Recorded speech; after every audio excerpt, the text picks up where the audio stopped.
2025-26 खरीफ धान क्रय ପାଇଁ ଚାଷୀ पंजीकरण प्रक्रिया चली। पंजीकरण प्रक्रिया आरंभ है 19/7/2025 तारिखर एवं यार लास्ट डेट हूँ 20/8/2025 एवं यह खरीफ धान संग्रह करा 1/11/2025 तारिखर 31/3/2026 तारिख मध्य।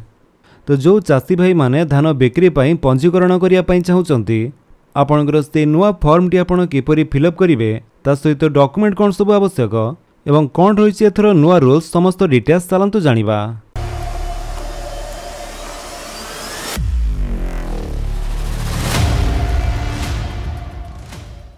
तो ये जितेबाला आपण मैंने fordodisha.in वेबसाइट रे आपणकर से रजिस्ट्रेशन फॉर्म टी डाउनलोड करने चेष्टा करुथिबे आपन फार्मर रजिस्ट्रेशन फॉर्म रे से पुराना फॉर्म टी शो करुथिबो किंतु एबे जो नुआ फॉर्म टी रही से कौन सब चेंजेस रही आसतु देखा।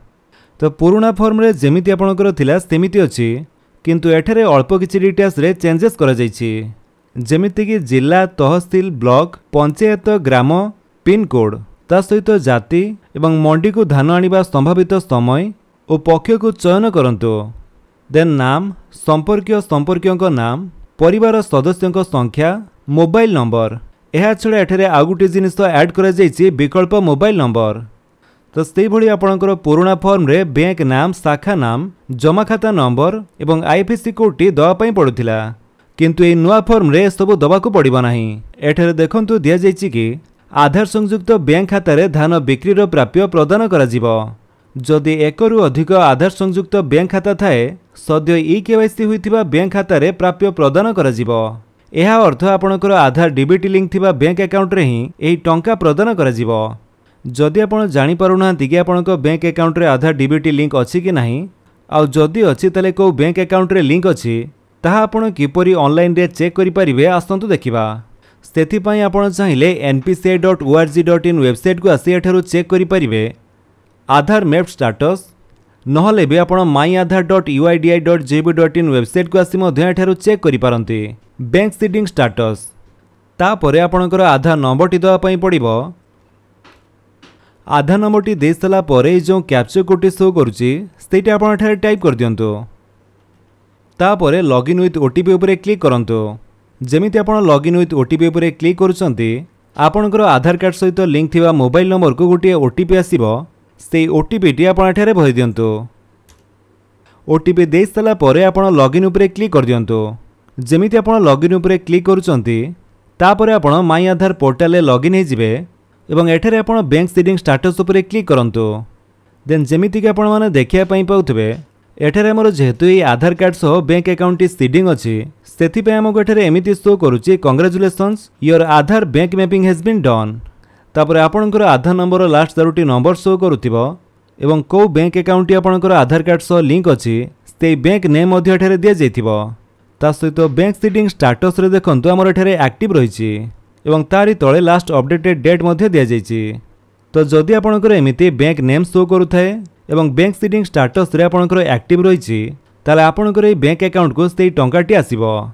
आ जदि आपणकर एठारे कोनोसी बैंक शो करू नाही किंबा आपणकर बैंक सीडिंग स्टेटस रे इनएक्टिव रहिछि ताले आपणको बैंक को जाई आधार सीडिंग करिया पई पड़िबो।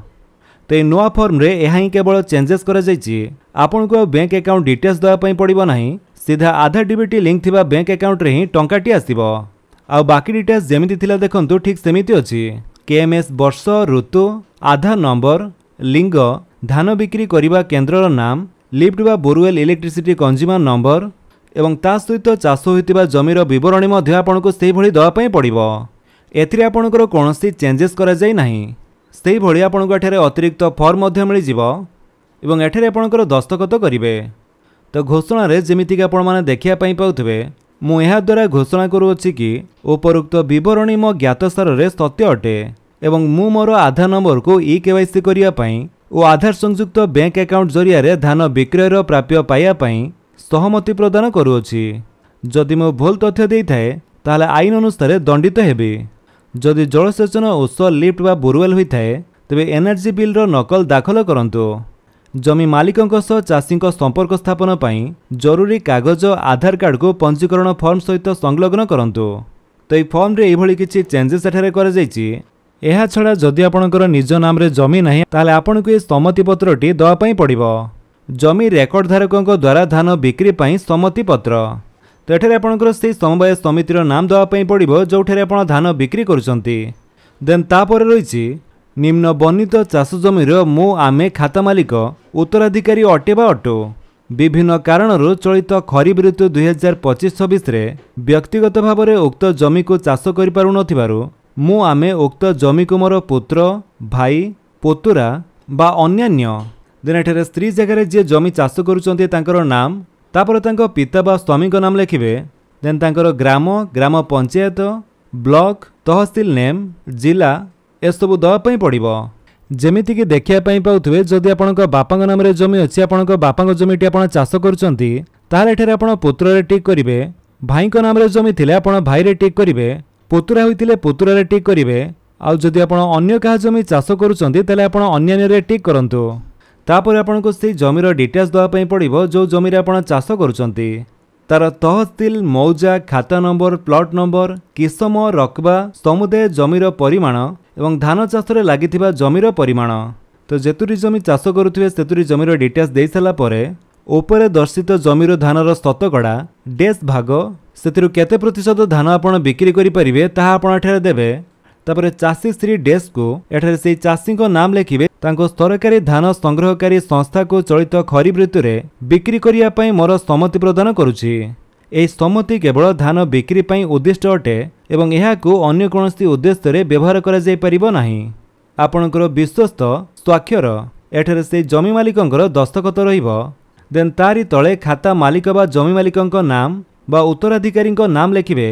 देन तांकर ग्रामर नाम ग्राम पंचायत नाम ब्लॉक जिला एवं तांकर आधार नंबरटी भी आपको दवाई पड़ो। तो ये फॉर्म रे जेउटी प्रयोज्य ताहा टिक करंतु।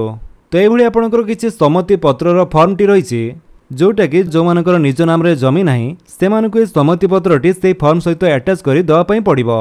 तो एबे जदि आपण 2025-26 नुआ फॉर्मटी को डाउनलोड करने चाहिए ताले वेबसाइट रे एपर्यंत एभेलेबल है ना आपणकर सोसाइटी रू आपण नुआ फॉर्मटी पाई परिबे। तो फ्रेंड्स ये थिला आपनको पई किसी अपडेट जदि आपनको अपडेटटी भल लागिस तले आपण वीडियो को लाइक कर दियंतु आपनको सांगन को भितर शेयर करी जणांतु।